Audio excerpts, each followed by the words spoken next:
राधे राधे दोस्तों, जय श्री कृष्ण। तो आइए श्रवण करते हैं पूर्णिमा व्रत कथा।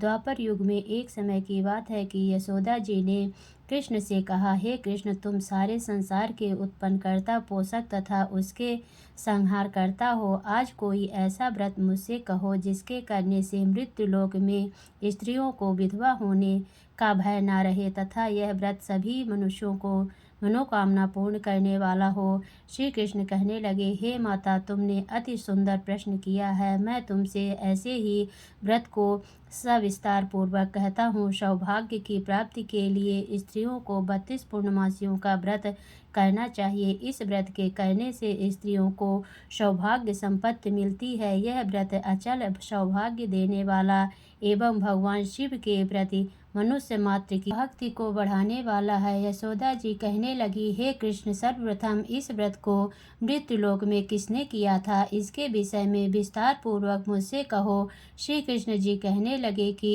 इस भूमंडल पर एक अत्यंत प्रसिद्ध राजा चंद्रहास से पालित अनेक प्रकार के रत्नों से परिपूर्ण कार्तिका नाम की एक नगरी थी। वहाँ पर धनेश्वर नाम का एक ब्राह्मण था और उसकी स्त्री अति सुशील रूपवती थी। दोनों ही उस नगरी में बड़े प्रेम के साथ रहते थे। घर में धन धान्य आदि की कमी नहीं थी। उनको एक बड़ा दुख था कि उनके कोई संतान नहीं थी। इस दुख से वह अत्यंत दुखी रहते थे। एक समय एक बड़ा तपस्वी योगी उस नगरी में आया। वहाँ योगी उस ब्राह्मण के घर को छोड़कर अन्य सब घरों से भिक्षा लेकर भोजन किया करता था। रूपवती से वह भिक्षा नहीं लिया करता था। उस योगी ने एक दिन रूपवती से भिक्षा न लेकर किसी अन्य घर से भिक्षा लेकर गंगा किनारे जाकर भिक्षाण को प्रेम पूर्वक खा रहा था कि धनेश्वर ने योगी का यह सब कार्य किसी प्रकार से देख लिया। अपनी भिक्षा के अनादर से दुखी होकर धनेश्वर योगी से बोला, महात्मन, आप सब घरों से भिक्षा लेते हैं परंतु मेरे घर की भिक्षा कभी नहीं लेते, इसका क्या कारण है। योगी ने कहा कि निसंतान के घर की भीख पतितों के अन्न के तुल होती है और जो पतितों का अन्न खाता है वह भी स्वयं पतित हो जाता है। चूंकि तुम निसंतान हो अतः पतित हो जाने के भय से मैं तुम्हारे घर की भिक्षा नहीं लेता हूँ। धनेश्वर यह बात सुनकर अपने मन में बहुत दुखी हुआ और हाथ जोड़ योगी के पैरों पर गिर पड़ा तथा अंतर्भाव से कहने लगा, हे महाराज, यदि ऐसा है तो आप मुझको पुत्र प्राप्ति का उपाय बताइए। आप सर्वज्ञ हैं, मुझ पर अवश्य ही यह कृपा कीजिए। धन की मेरे घर में कोई कमी नहीं है परंतु मैं पुत्र न होने के कारण अत्यंत दुखी हूँ। आप मेरे इस दुख का हरण करें, आप सामर्थ्यवान हैं। यह सुनकर योगी कहने लगे, हे ब्राह्मण, तुम चंडी की आराधना करो। घर आकर उसने अपनी स्त्री से सब वृत्तांत कहा और स्वयं तप के निमित्त वन में चला गया। वन में जाकर उसने चंडी की उपासना की और उपवास किया। चंडी ने 16वें दिन उसको स्वप्न में दर्शन दिया और कहा, हे धनेश्वर, जा तेरे पुत्र होगा परंतु वह 16 वर्ष की आयु में ही मृत्यु को प्राप्त हो जाएगा। यदि तुम दोनों स्त्री पुरुष 32 पूर्णमासियों का व्रत विधि पूर्वक करोगे तो वह दीर्घायु होगा। जितनी तुम्हारी सामर्थ्य हो आटे के दिए बनाकर शिव की जी का पूजन करना, परंतु पूर्णमासी को 32 जो जलने चाहिए। प्रातःकाल होने पर इस स्थान के समीप ही तुम्हें एक आम का वृक्ष दिखाई देगा। उस पर तुम चढ़कर एक फल तोड़ शीघ्र अपने घर चले जाना। अपनी स्त्री से सब वृत्तांत कहना। ऋतु स्नान के पश्चात वह स्वच्छ होकर श्री शंकर जी का ध्यान करके उस फल को खा लेगी। तब शंकर भगवान की कृपा से उसको गर्भ हो जाएगा। जब वह ब्राह्मण प्रातःकाल उठा तो उसने उस स्थान के पास ही एक आम का वृक्ष देखा जिस पर एक अत्यंत सुंदर आम का फल लगा हुआ था। उस ब्राह्मण ने उस आम के वृक्ष पर चढ़कर उस फल को तोड़ने का प्रयत्न किया परंतु वृक्ष पर कई बार प्रयत्न करने पर भी वह न चढ़ पाया। तब तो उस ब्राह्मण को बहुत चिंता हुई और विघ्न विनाशक गणेश जी का ध्यान करने लगे। हे दयानिधे, आपने अपने भक्तों को विघ्नों को नाश करके उनके मंगल कार्य को करने वाले, दुष्टों का नाश करने वाले, सिद्धि के देने वाले, आप मुझ पर कृपा करके इतना बल दें कि मैं अपने मनोरथ को पूर्ण कर सकूं। इस प्रकार गणेश जी की प्रार्थना करने पर उनकी कृपा से धनेश्वर वृक्ष पर चढ़ गया और उसने एक अति सुंदर आम का फल देखा। उसने विचार किया कि जो वरदान से फल मिला था वह यही है और कोई फल दिखाई नहीं देता। उस धनेश्वर ब्राह्मण ने जल्दी से उस फल को तोड़कर अपनी स्त्री को लाकर दिया और उस स्त्री ने अपने पति के कथा अनुसार उस फल को खा लिया और वह गर्भवती हो गई। देवी जी की असीम कृपा से उसे एक अत्यंत सुंदर पुत्र उत्पन्न हुआ, जिसका नाम उन्होंने देवीदास रखा। माता पिता के हर्ष और शोक के साथ वह बालक शुक्ल पक्ष के चंद्रमा की भांति बढ़ने लगा। अपने पिता के घर में भवानी की कृपा से वह बालक बहुत ही सुंदर, सुशील और विद्या पढ़ने में बहुत ही निपुण हो गया। दुर्गा जी की आज्ञा अनुसार उसकी माता ने 32 पूर्णमासी का व्रत रखना प्रारंभ कर दिया था, जिससे उसका पुत्र बड़ी आयु वाला हो जाए। 16वां वर्ष लगते ही देवीदास के माता पिता को बड़ी चिंता हो गई कि कहीं उनके पुत्र की इस वर्ष मृत्यु न हो जाए। इसीलिए उन्होंने अपने मन में विचार किया कि यदि यह दुर्घटना उनके सामने हो गई तो वे कैसे सहन कर सकेंगे। अस्तु उन्होंने देवीदास के मामा को बुलाया और कहा कि हमारी इच्छा है कि देवीदास 1 वर्ष तक काशी में जाकर विद्या अध्ययन करने और उसको अकेला भी नहीं छोड़ना चाहिए। इसीलिए साथ में तुम चले जाओ और 1 वर्ष के पश्चात को वापस लौटा लाना। सब प्रबंध करके उसके माता पिता ने काशी जाने के लिए देवीदास को एक घोड़े पर बैठाकर उसके मामा को उसके साथ घर दिया, किंतु यह बात उसके मामा या किसी और से नहीं कही। धनेश्वर ने अपने पुत्र की मंगल कामना तथा दीर्घ आयु के लिए भगवती दुर्गा की आराधना और पूर्णमासियों का व्रत करना आरंभ कर दिया। इस प्रकार बार बार 32 पूर्णमासी का व्रत पूरा किया। कुछ समय पश्चात एक दिन वह दोनों मामा और भांजा मार्ग के रात जाने के लिए किसी ग्राम में ठहरे हुए थे। उस दिन उस गांव में एक ब्राह्मण की अत्यंत सुंदरी, सुशील, विदुष और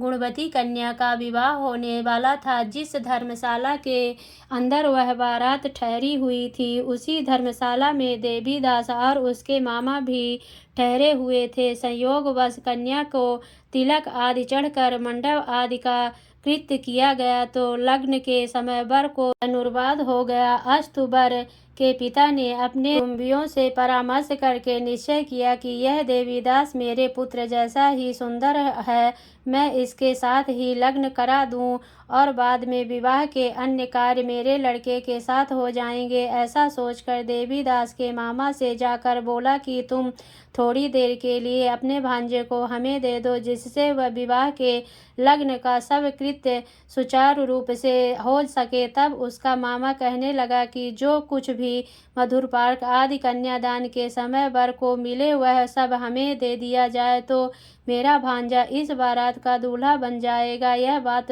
वर के पिता ने स्वीकार कर ली। लाने पर उसने अपने मामा भांजा वर बनने को भेज दिया और उसके साथ सब विवाह कार्य रात्रि में विधि पूर्वक संपन्न हो गया। पत्नी के साथ वह भोजन न कर सका और अपने मन में सोचने लगा कि न जाने यह किसी स्त्री होगी। एक एकांत में इसी सोच में गरम निश्वास छोड़ने लगा तथा उसकी आंखों में आंसू भी आ गए। तब उन्होंने पूछा कि क्या बात है, आप इतने उदास व दुखी क्यों हो रहे हैं। तब उसने सब बातें जो वर के पिता व उसके मामा के बीच हुई थी उसको सब बतला दी। तब कन्या कहने लगी कि यह ब्रह्म विवाह के विपरीत हो कैसे सकता है। देव, ब्राह्मण और अग्नि के सामने मैंने आपको ही अपना पति बनाया है, इसीलिए आप ही मेरे पति हैं। मैं आपकी ही पत्नी रहूंगी, किसी अन्य की कदापि नहीं। तब देवीदास ने कहा, ऐसा मत करिए,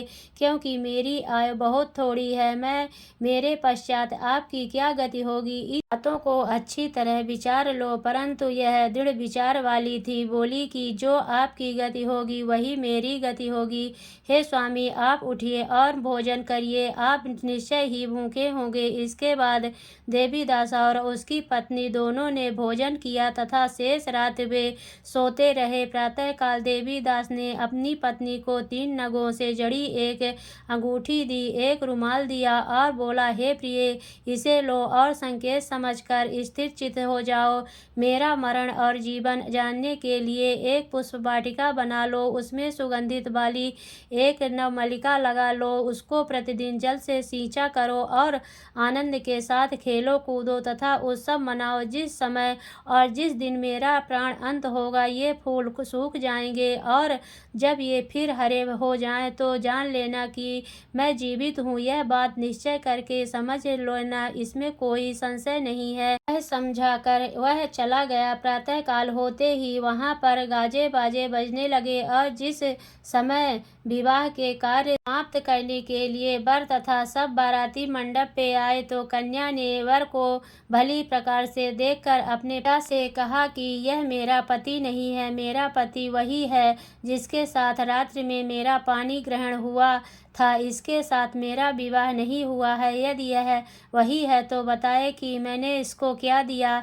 मधुपार्क और कन्यादान के समय जो मैंने भूषण आदि दिए थे उन्हें दिखाए तथा रात्रि में क्या गुप्त बातें कही वह सब सुनाए। पिता ने उसके कथा अनुसार वर को बुलवाया और कन्या की यह सब बातें सुनकर वह कहने लगा कि मैं कुछ नहीं जानता। इसके पश्चात लज्जित होकर वह अपना सा मुँह लेकर आ गया और सारी बारात भी अपमानित होकर वहां से लौट गई। भगवान श्री कृष्ण बोले, हे माता, इस प्रकार देवीदास काशी विद्या अध्ययन के लिए चला गया। जब कुछ समय बीत गया तो काल से प्रेरित होकर एक सर्परात्रि के समय उसको डसने के लिए वहां पर आया।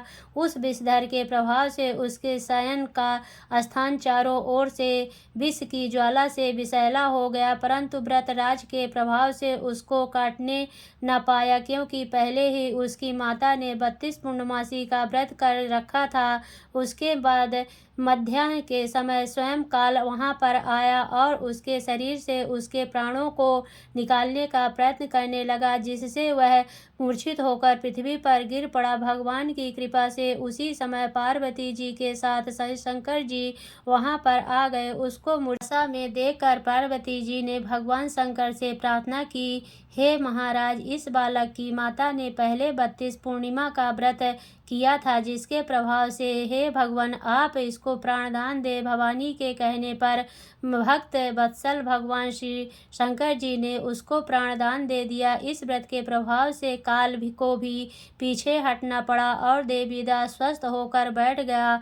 उधर उसकी स्त्री उसके काल की प्रतीक्षा किया करती थी। जब उसने देखा कि उस पुष्प वाटिका में पत्र कुछ भी नहीं रहे तो उसको अत्यंत आश्चर्य हुआ और जब वह वैसे ही हरी भरी हो गई तो वह जान गई कि वह जीवित हो गए हैं। यह देखकर वह बहुत प्रसन्न मन से अपने पिता से कहने लगी कि पिताजी, मेरे पति जीवित हैं, आप उनको ढूंढिए। जब 16वां वर्ष व्यतीत हो गया तो देवीदास भी अपने मामा के साथ काशी से चल दिया।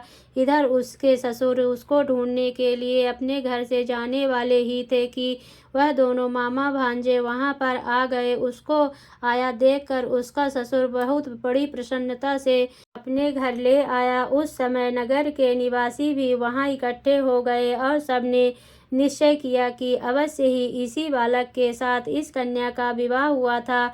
उस बालक को जब कन्या ने देखा तो पहचान लिया और कहा कि यह तो वही है जो संकेत करके गए थे। तत्पश्चात सभी कहने लगे कि भला हुआ जो यह आ गया। सब नगरवासियों ने आनंद मनाया। कुछ दिन बाद देवीदास अपने पत्नी और मामा के साथ अपने ससुर के घर से बहुत सा उपहार लेकर अपने घर के लिए प्रस्थान किया। जब वह अपने गांव के निकट आ गया तो कई लोगों ने उसको देखकर उसके माता पिता को पहले ही जाकर खबर दे दी कि तुम्हारा पुत्र देवीदास अपनी पत्नी और मामा के सहित आ रहा है। ऐसा समाचार सुनकर पहले तो उन्हें विश्वास ही नहीं हुआ, किंतु जब और लोगों ने भी आकर उनकी बात का समर्थन किया तो उनको बड़ा आश्चर्य हुआ। लेकिन थोड़ी देर में देवीदास ने आकर अपने माता पिता के चरणों में अपना सिर रखकर प्रणाम किया और उनकी पत्नी ने अपने सास ससुर के चरणों को स्पर्श किया तो माता पिता ने अपने पुत्र और पुत्रवधू को अपने हृदय से लगा लिया और दोनों को आंखों में प्रेम अश्रु बहने लगे। और पुत्रवधू के आने की खुशी में धनेश्वर ने बड़ा भारी उत्सव किया और ब्राह्मणों को भी बहुत सा दान दक्षिणा देकर प्रसन्न किया। श्री कृष्ण जी कहने लगे कि इस प्रकार धनेश्वर 32 पूर्णमासियों के व्रत के प्रभाव से पुत्रवान हो गया। जो भी स्त्री इस व्रत को करती है वे जन्म जन्मांतर में वैधव का दुख नहीं भोगती और सदैव सौभाग्यवती रहती है। यह मेरा वचन है, इसमें कोई संदेह नहीं मानना। यह व्रत पुत्र पौत्र को देने वाला तथा संपूर्ण कामनाओं को पूर्ण करने वाला है। 32 पूर्णमासियों के व्रत करने से प्रति की सब इच्छाएं भगवान शिव जी की कृपा से पूर्ण हो जाती है। सभी प्रेम से बोले शिव शंकर की जय, बोली भोलेनाथ की जय।